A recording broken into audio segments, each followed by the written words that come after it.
نعم الإنسان أحيانا يغضب ويخرج عن الاعتدال، لكن لا يبقى على هذه الصفة دائما.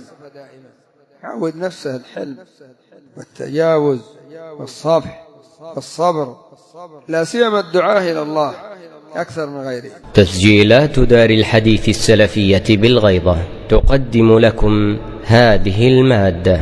عن ابن أبي مليكة عبد الله قال: كاد الخيران أن يهلك أبو بكر وعمر رضي الله عنهما، يعني رفعت أصواتهما عند رسول الله صلى الله عليه وسلم. رفع أصواتهما عند النبي صلى الله عليه وسلم حين قدم عليه ركب بني تميم، فأشار أحدهما بالأقرع بن حابس أخي بني مجاشع، وأشار الآخر برجل آخر قال نافع لا أحفظ اسمه، فقال أبو بكر لعمر: ما أردت إلا خلافي؟ قال: ما أردت خلافك. فارتفعت أصواتهما في ذلك.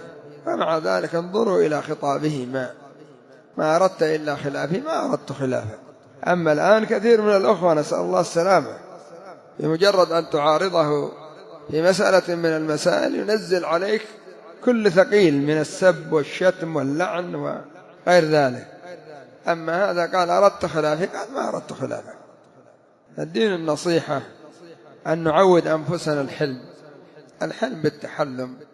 نعم الإنسان أحيانا يغضب ويخرج عن الاعتدال، لكن لا يبقى على هذه الصفة دائما. يعود نفسه الحلم والتجاوز والصفح والصبر، لا سيما الدعاء إلى الله أكثر من غيره، لأن خلاف الدعاء إلى الله يؤدي إلى خلاف واسع، يؤدي إلى تهاجر بين عدة أشخاص، بل ربما بين أناس كثير، تهاجر وتقاطع وتدابر ومجالس قيل وقال، وربما جر إلى كثير من التجاوزات. فلا أحسن من الصفح والصبر والحلم والأناه. وإذا لم يستطع أحدهما أن يصطلح مع الآخر رفعت قضيتهما إلى من يستطيع الإصلاح بينهما. والصلح خير، والتنازل عن بعض الشيء مقابل المصلحة العظمى، المصلحة الكبيرة للدعوة. أما كل خلاف يصل إلى الأسماع ويبلغ الأصقاع، وهات من يوشيه ومن يرفع من شانه. والعجب أننا نقول هناك من يحرش. يا أخي لا تصدق المحرشين، هذا كثير من الأخوة يقول لك المحرشون. صح، المحرشون يحرصون على تفريق الأخوة، بدءا من أكبر محرش وهو الشيطان، كما قال النبي صلى الله عليه وسلم: إن الشيطان قد أيس أن يعبده المصلون في جزيرة العرب ولكن بالتحريش.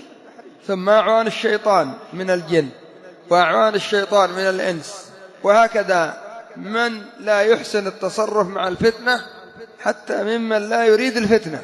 فأنت لا تصدق المحرشين، وانظر إلى المصالح الشرعية فيما أنت فيه، وهكذا ارجع إلى غيرك مستشيرا مسترشدا، وافتح باب للصلح.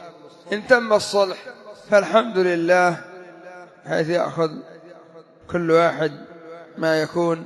وإن لم يتم الصلح التنازل. يا أخي واحد يتنازل لأخيه، تنازل الحسن بن علي رضي الله عنه عن ملك من أجل حقن دماء المسلمين، وأن تنازل مثلا عن حلقة، عن مسجد، عن محاضرة، من أجل ائتلاف القلوب وعدم تنافر القلوب وصلاح القلوب.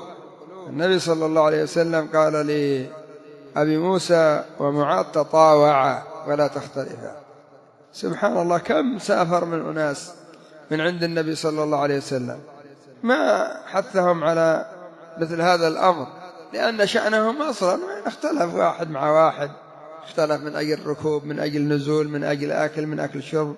لكن مسألة الدعوة إلى الله عز وجل تحتاج إلى تطاوع أكثر من غيرها، لأنها تؤثر على طلاب العلم، وتؤثر كذلك على العامة.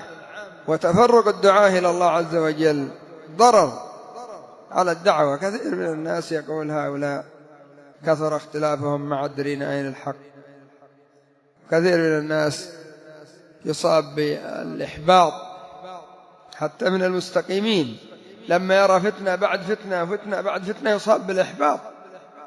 وربما من شدة الإحباط ألقى بنفسه إلى أهل البدعة، يسمع من أهل البدع يقول لك: انظر أصحابك كل يوم اختلاف، كل يوم هكذا، أنتم بكذا وكذا، وربما ألقى بنفسه إلى أهل البدعة، وربما أصبح في الدعوة لا يهش ولا ينش، أصبح محبطا.